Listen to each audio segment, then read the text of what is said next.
Assalamualaikum warahmatullahi wabarakatuh. Selamat pagi, salam sehat untuk kita semua. Yang terhormat, dosen penguji uji kinerja PPG dalam jabatan kategori 1 Universitas Palangkaraya tahun 2022. Perkenalkan, nama saya Malahayati SPD dengan nomor NIM 226100219291. Saya guru mata pelajaran PPKN Unit Kerja SMA Negeri 1 Palangkaraya, Provinsi Kalimantan Tengah. Hari ini, Rabu, tanggal 5 Oktober tahun 2022, saya akan melaksanakan praktek pembelajaran di SMA Negeri 1 Palangkaraya untuk memenuhi uji kinerja PPG dalam jabatan kategori 1 tahun 2022 dengan tema kasus pelanggaran hak dan pengingkaran kewajiban warga negara kelas 12 IPS 1 dengan mengimplementasikan model pembelajaran Project Based Learning. Selamat menyaksikan. SMA 1 Palangkaraya, itulah semboyan kami. SMA 1 Palangkaraya.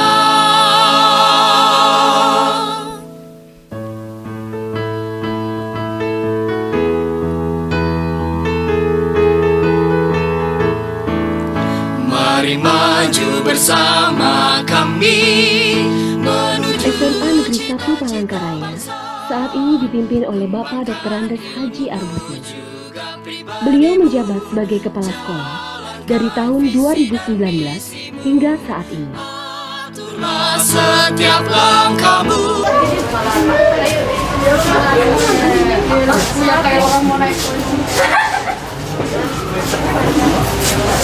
Mereka bolos.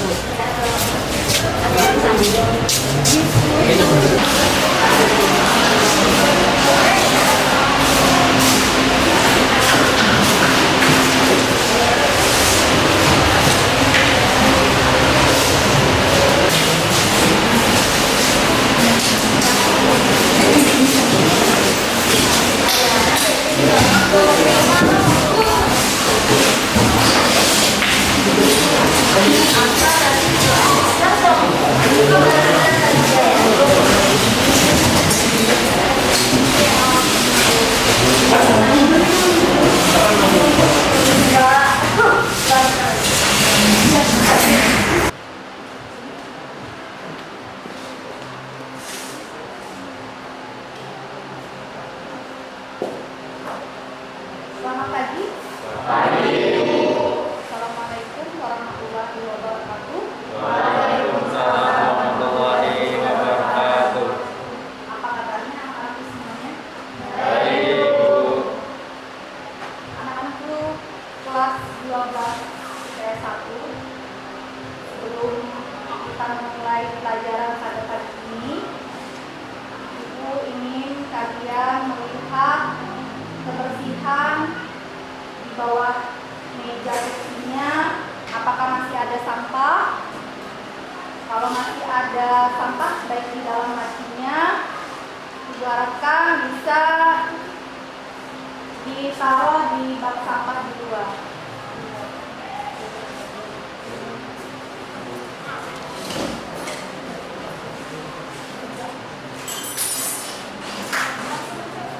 Baik, terima kasih anak-anakku semuanya. Sekarang Ibu mau minta anak-anakku silakan dicek kerapian bajunya masing-masing. Apakah sudah dimasukkan? Ya, kalau sudah juga terima kasih. Untuk selanjutnya Ibu akan mengabsen kalian, ya. Andini, ya. Anissa. Anak-anakku semuanya, kita harus bersyukur bahwa pagi ini kita diberikan kesehatan, bisa berkumpul di kelas ini untuk belajar PPKN, ya. Untuk itu Ibu harapkan kepada ketua kelas bisa memimpin doanya di depan sini. Silakan.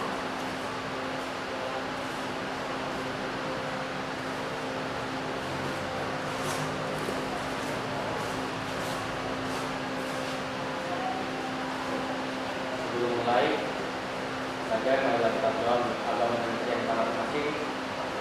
Doa mulai. Anak-anakku semuanya, untuk menumbuhkan rasa nasionalisme kita, mari kita menyanyikan salah satu lagu wajib nasional, yaitu judulnya adalah Ibu Pertiwi, ciptaan Ismail Marzuki. Mohon anak-anakku semuanya bisa berdiri untuk menyanyikan bersama-sama. Silakan.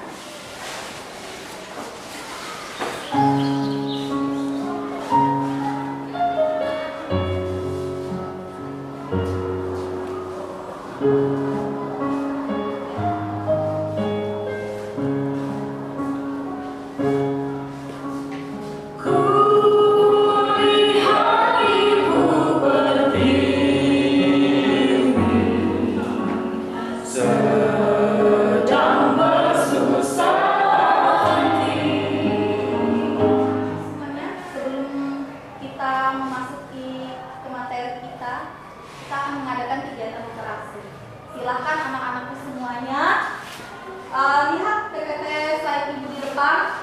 Ini adalah tentang Raden Ajeng Kartini, ya, salah satu tokoh HAM, tokoh wanita, ya.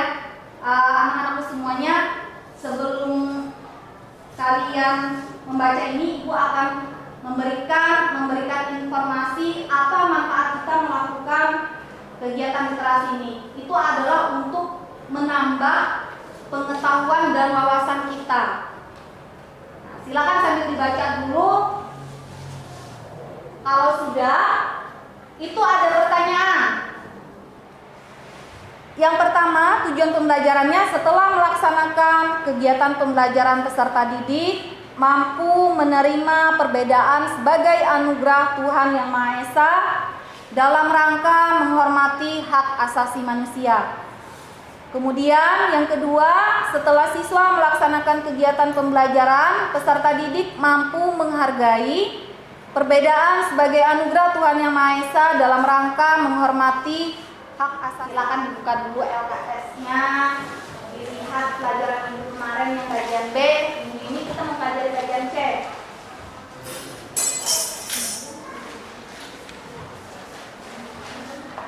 Ibu boleh minta satu orang, silahkan Gina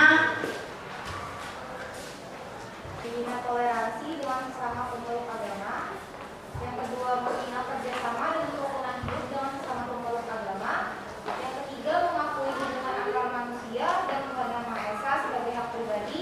Yang keempat, mengakui kebebasan setiap warga negara untuk menjalankan ibadah berdasarkan agamanya masing-masing.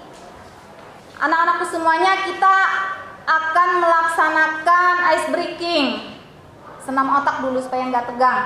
Nanti silakan berdiri, ikuti gerakannya, ya.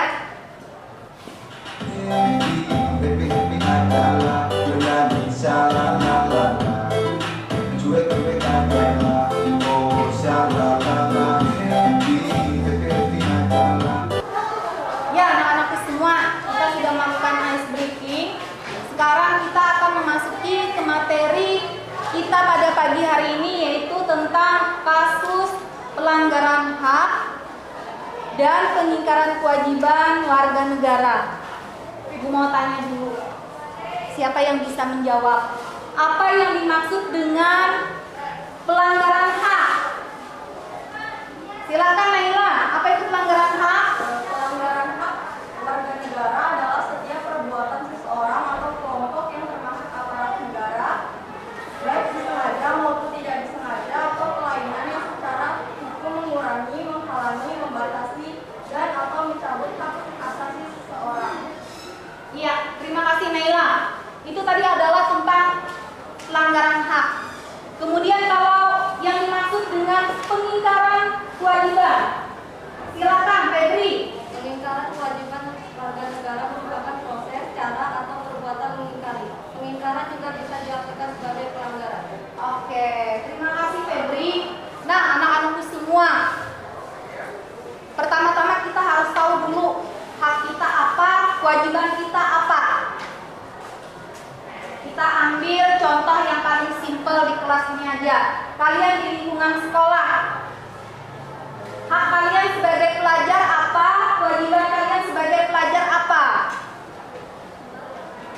Ada yang tahu? Kalau hak apa Din? Kalau hak kalian harus dapat pelajaran materi. Kemudian apa lagi Din? Selain itu Din? Hak sebagai pelajar kalian di lingkungan sekolah. Ayo. Apa? Kalau kewajiban apa Din? Mentaati peraturan sekolah. Ya. Belajar. Jangan sampai bolos. Ya. Itu kewajiban kalian sebagai seorang pelajar.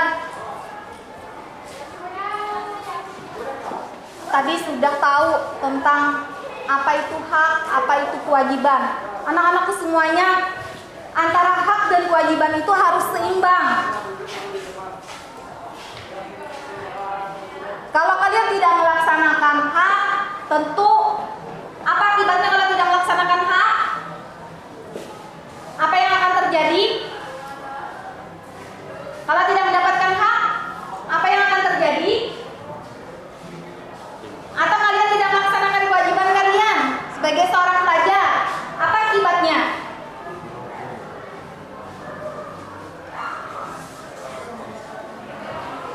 Apa? Silakan. Kalau kalian tidak melaksanakan kewajiban kalian sebagai seorang pelajar, apa yang akan terjadi atau dampaknya apa? Akan merugikan diri sendiri. Misal, kalau kalian bolos sekolah, dampaknya apa? Pertama, akan ketinggalan pelajaran. Ya, itu salah satunya.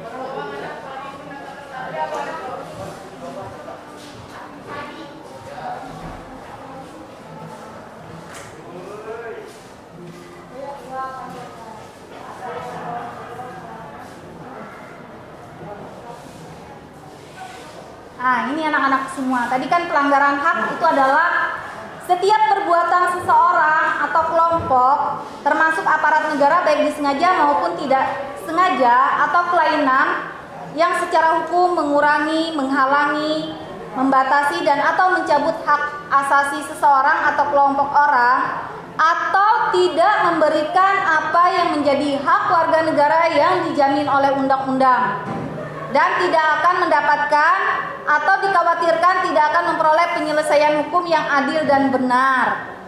Di sini kita bisa lihat, nah di sini di Indonesia ini banyak sekali terjadi pelanggaran hak warga negara.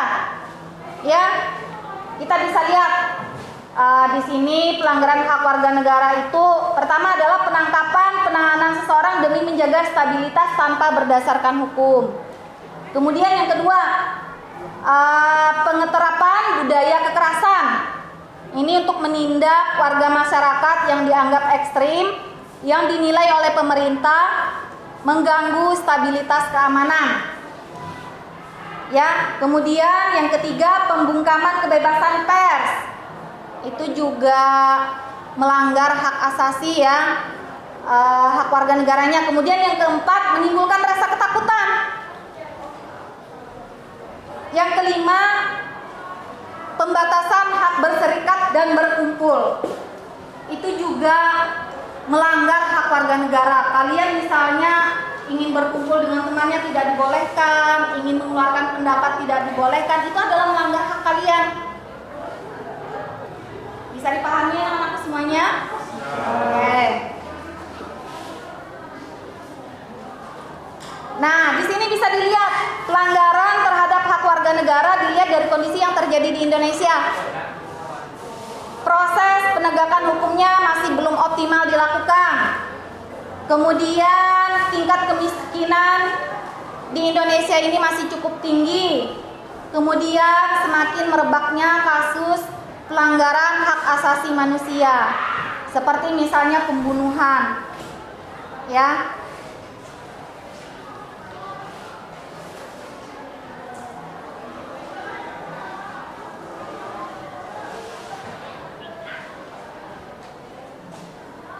Nah ini juga, itu tadi adalah tentang hak. Kalau kewajiban, pengingkaran kewajiban warga negara itu adalah proses, cara atau perbuatan mengingkari. Jadi kita tidak melaksanakan kewajiban. Apa yang sering kalian tahu contohnya yang melanggar kewajiban ini? Pengingkaran kewajiban.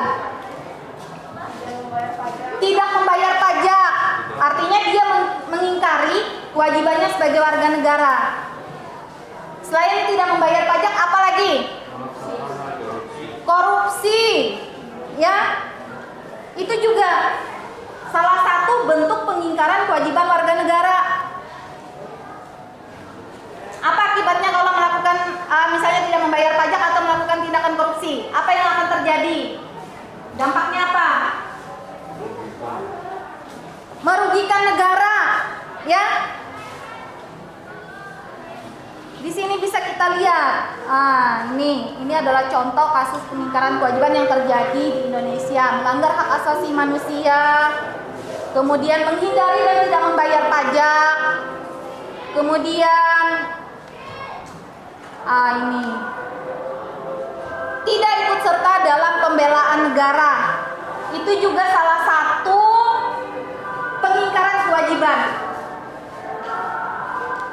Padahal dengan ikut membela negara itu sangat membuat kita sebagai negara Indonesia ini bersatu untuk menjaga negara kita tidak dijajah lagi oleh bangsa lain. Coba seandainya kalau kita tidak ikut membela negara, kalau cuma satu orang gimana? Nggak akan bisa kan? Nah makanya itu jangan sampai anak-anakku semuanya melakukan pengingkaran kewajiban warga negara ini. Semuanya harus tunduk dan patuh ya, oke?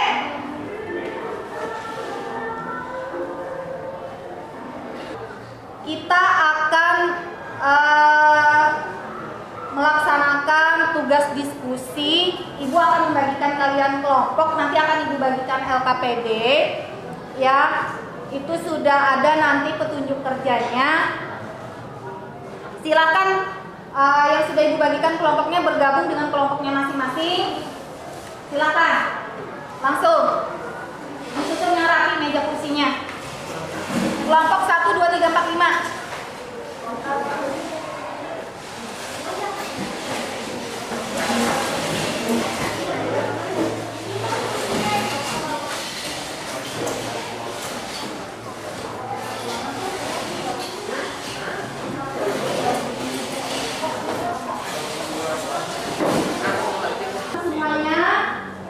Untuk waktu pengerjaan diskusi ini Ibu kasihkan 20 menit kalian mengerjakan, mencari faktor-faktor penyebab terjadinya pelanggaran hak dan pengingkaran kewajiban warga negara, serta mencari kasus pelanggaran hak asasi manusia. Ada yang ingin ditanyakan? Silakan dibaca lagi LKPD-nya, di situ sudah ada petunjuk kerjanya.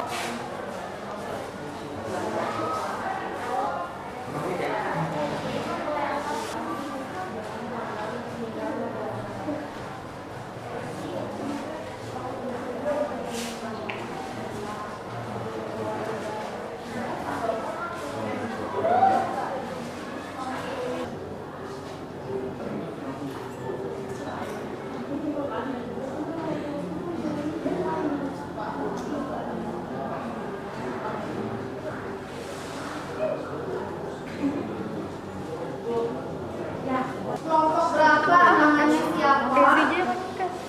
Namanya tolong perhatikan. Ayo Ibu bimbing dulu. Baik anak-anakku semuanya diperhatikan dari Andini kelompok berapa? Kelompok 1. Baik, ini adalah kelompok 1 yang maju dan akan menyajikan hasil hasil diskusinya mempresentasikan di depan. Mohon pada kelompok 2, 3, dan 4 dan 5 memperhatikan dengan baik. Kemudian nanti ada sesi pertanyaan dan sesi. Selamat pagi semuanya. Kami dari kelompok 1 izin mempresentasikan hasil kerja kami. Sebelumnya perkenalkan dulu, saya sendiri Andini, teman rekan saya. Nama saya Siti. Nama saya Febri. Saya Teresia. Baik, untuk yang pertama-tama kami akan presentasikan tentang faktor-faktor pelanggaran hak dan kewajiban. Next. Kayak di sini kami sudah menampilkan slide. Yang pertama itu penyebab terjadinya pelanggaran hak dan pengingkaran kewajiban ialah sikap egois, kemudian rendahnya kesadaran berbangsa dan bernegara. Selanjutnya sikap tidak toleran dan juga aparat penegak hukum kurang tegas. Selanjutnya penyalahgunaan kekuasaan, penyalahgunaan teknologi. Baik, selanjutnya. Selanjutnya yaitu contoh kasus pelanggaran hak dan kewajiban yang kami ambil adalah kasus perdagangan manusia. Kasus perdagangan manusia atau bisa disebut human trafficking masih kerap terjadi di sekitar kita, seperti kasus yang menimpa Bella, seorang gadis muda yang diiming-imingi gaji berjuta-juta. Perkenalkan, nama saya Naila, saya dari kelompok 2. Saya ingin bertanya, kasus perdagangan manusia kerap kali terjadi di Indonesia. Kira-kira apakah ada solusi untuk mengatasi permasalahan tersebut? Terima kasih. Baik, Naila, terima kasih untuk pertanyaannya. Saya izin menjawab. Mungkin salah satu solusinya ialah memperluas lapangan pekerjaan.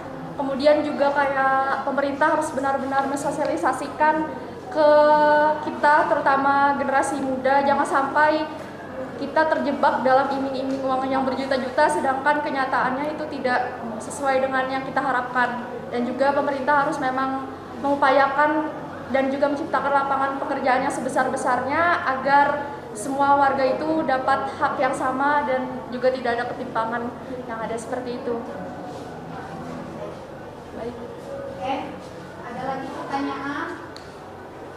Kalau tidak ada, kelompok selanjutnya boleh maju. Silakan kembali ke tempat duduknya. Kelompok 1. Terima kasih.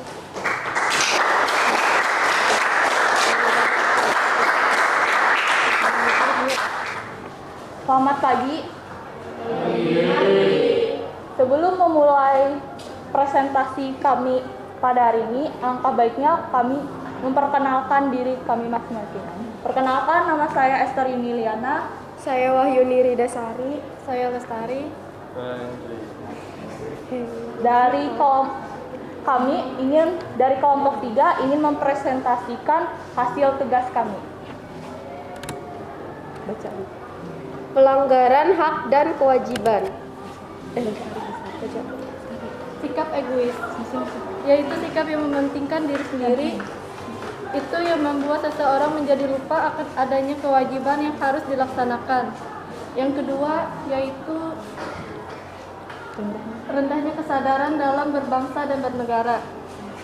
Ini membuat seseorang bertindak sesuka hati sehingga membuat mereka bertindak tanpa adanya sikap saling menghormati dan menghargai. Dan yang ketiga yaitu sikap tidak toleran. Adanya sikap yang tidak menghargai kebiasaan atau kepercayaan yang berbeda dengan diri sendiri. Dan yang keempat yaitu aparat penegak hukum kurang tegas. Jika aparat penegak hukum tidak tegas, maka dapat memunculkan pelanggaran lain. Yang kelima, penyalahgunaan kekuasaan. Merupakan pemerintah yang mengabaikan kepentingan publik demi kepentingan sebagai golongan. Yang keenam, yang terakhir, penyalahgunaan teknologi. Teknologi juga dapat memberikan dampak negatif bila penggunaan yang tidak bijaksana. Jadi selanjutnya akan dibacakan oleh teman saya Rita. Contoh pelanggaran HAM.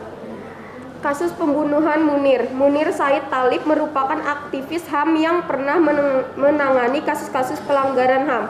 Pria asal Malang ini meninggal dunia pada 7 September 2004 di dalam pesawat Garuda Indonesia ketika Munir sedang melakukan perjalanan menuju Amsterdam, Belanda. Penyebab tewasnya tidak diketahui, tetapi banyak berita yang ditemukan ia tewas diracun. Namun berita yang kami baca melalui media sosial bahwa penyebab meninggalnya Munir melalui hasil otopsi yang dilakukan oleh Institut Forensik Belanda, ia meninggal dunia karena diracun dengan arsenikum.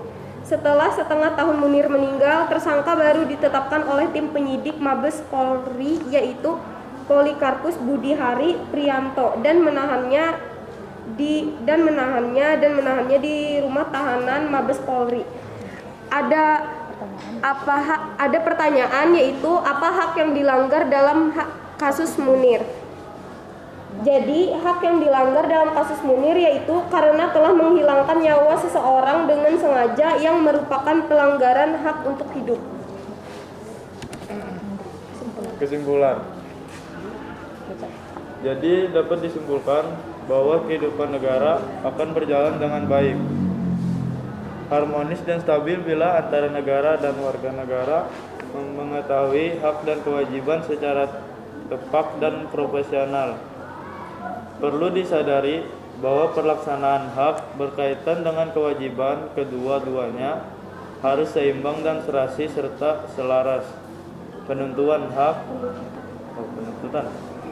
oleh negara dan juga warga negara harus berimbang dengan kewajibannya.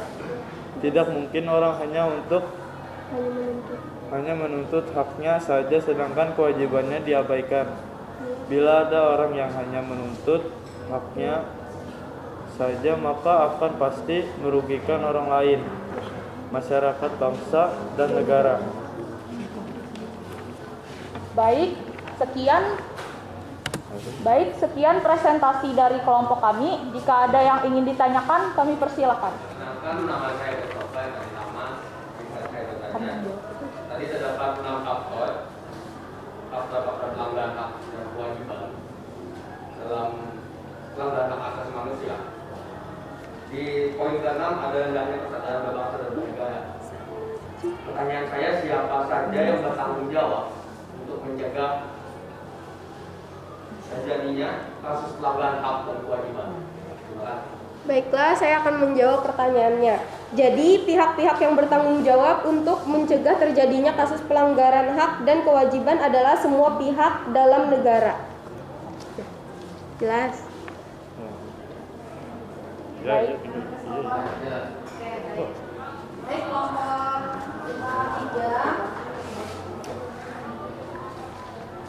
Silakan kembali ke tempat duduknya. Ya. Sekian presentasi dari kelompok kami. Kami ucapkan Terima kasih.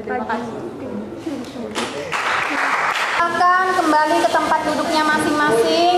Kita sudah selesai melaksanakan presentasi.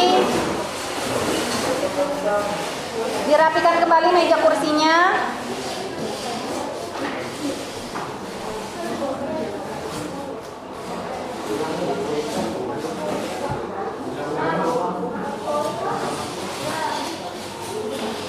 Anak-anakku semuanya, tadi kita sudah melaksanakan kegiatan presentasi di depan, semua kelompok sudah tampil. Anak-anakku semuanya, kita akan melakukan refleksi pembelajaran untuk materi kita kasus pelanggaran hak dan pengingkaran kewajiban. Nah, untuk refleksi ini itu sudah Ibu kirimkan di Google Classroom-nya. Silahkan kalian lihat dari HP-nya. Bisa dibuka? Oke, bisa. Silakan dijawab dalam waktu 3 menit itu juga selesai.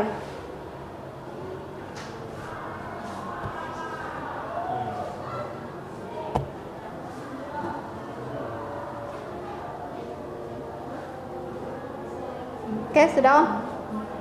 Ya. Kita lanjut ke ini biar cepat. Kita sudah melakukan refleksi. Kita akan mengambil nilai untuk pengetahuan kalian yaitu melalui kuisis online. Silakan kalian bergabung melalui link atau langsung masuk ke kode permainan 4900840. Silakan dilihat di depan melalui slide ini. Silakan masuk.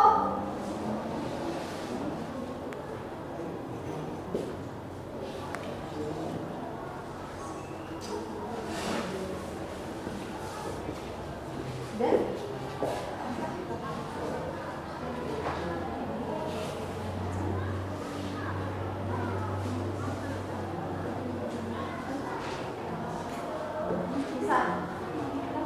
Oke. Olik gimana? Dina, Naila, Anissa, Tere? Bisa, sudah masuk? Nah itu Axel sudah, satu sudah masuk. Yang lain?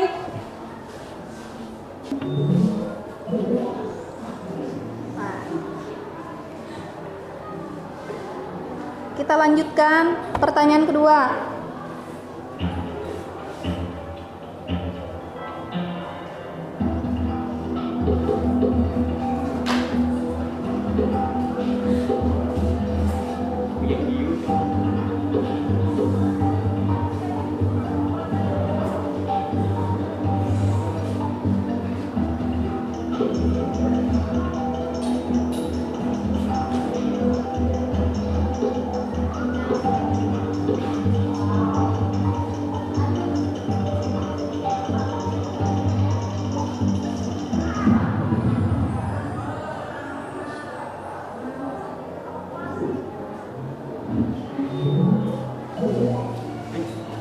Baik, Ina.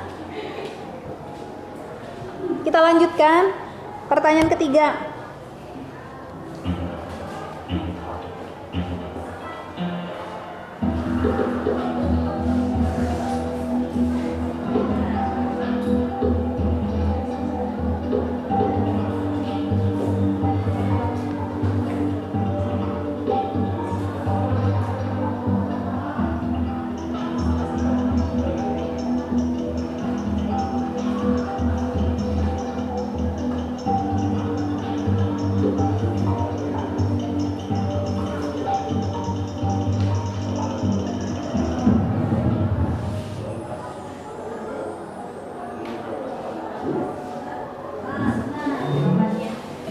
Dina masih memimpin.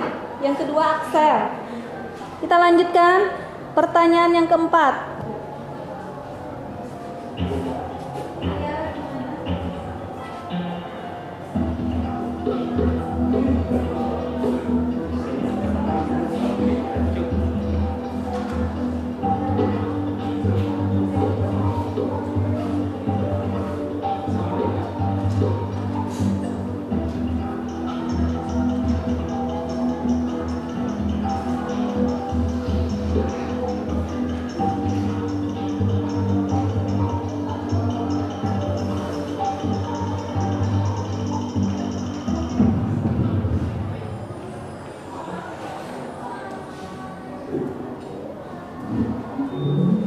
Masih Dina memimpin. Naik yang kedua adalah Olik. Pertanyaan yang kelima.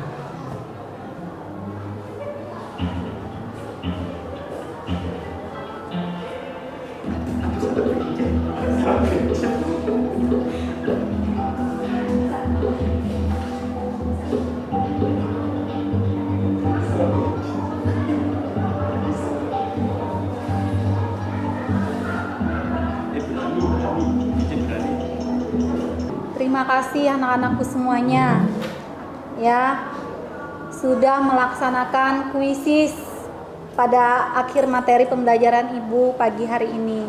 Anak-anakku semuanya, itu tadi kita sudah melaksanakan kuisis online untuk mengambil nilai pengetahuan kalian. Nah, untuk hari ini Ibu akan memberikan pesan moral kepada kalian. Hiduplah penuh dengan kejujuran. Jangan sampai ada kalian berbohong. Kemudian juga laksanakanlah kewajiban kalian, baru kalian menuntut hak kalian. Ya, itu pesan moral dari Ibu ke kalian. Berbuat kebaikan dan jujur. Itu.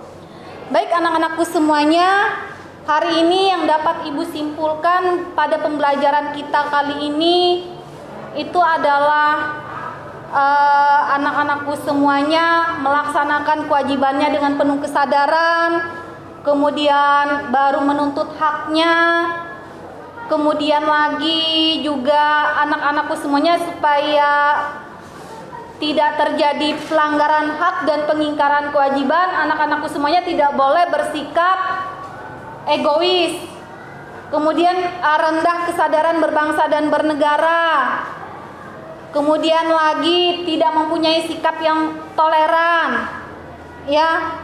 Kemudian lagi jangan sampai menyalahgunakan kekuasaan, jangan sampai menyalahgunakan juga penggunaan teknologi, ya. Itu kesimpulan yang kita ambil pada pembelajaran pagi hari ini. Anak-anakku semuanya, sudah dimengerti materi yang Ibu sampaikan pada pagi ini? Sudah. Oke, kalau sudah, Ibu tadi sudah memberikan kalian refleksi pembelajaran di Google Classroom. Kemudian juga sudah Ibu kasihkan bahan ajarnya di Google Classroom, bisa kalian baca aja ya sebagai informasi, pengetahuan dan menambah wawasan kalian. Kemudian lagi untuk pertemuan selanjutnya minggu depan kita akan membahas materi tentang partisipasi warga negara di dalam memenuhi kewajibannya dan juga haknya. Baik anak-anakku semuanya, Ibu minta ketua kelas bisa memimpin doa di depan bahwa kita sudah selesai melaksanakan pembelajaran. Silakan Christopher.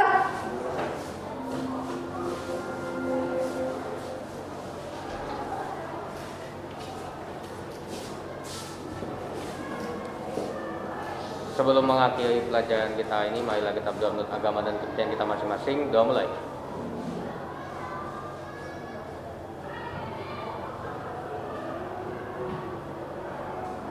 Doa selesai.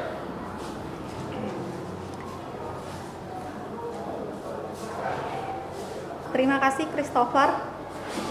Ya anak-anakku semuanya, terima kasih sudah mengikuti pembelajaran Ibu pada pagi hari ini. Ibu ucapkan selamat pagi. Assalamualaikum warahmatullahi wabarakatuh. Waalaikumsalam warahmatullahi wabarakatuh.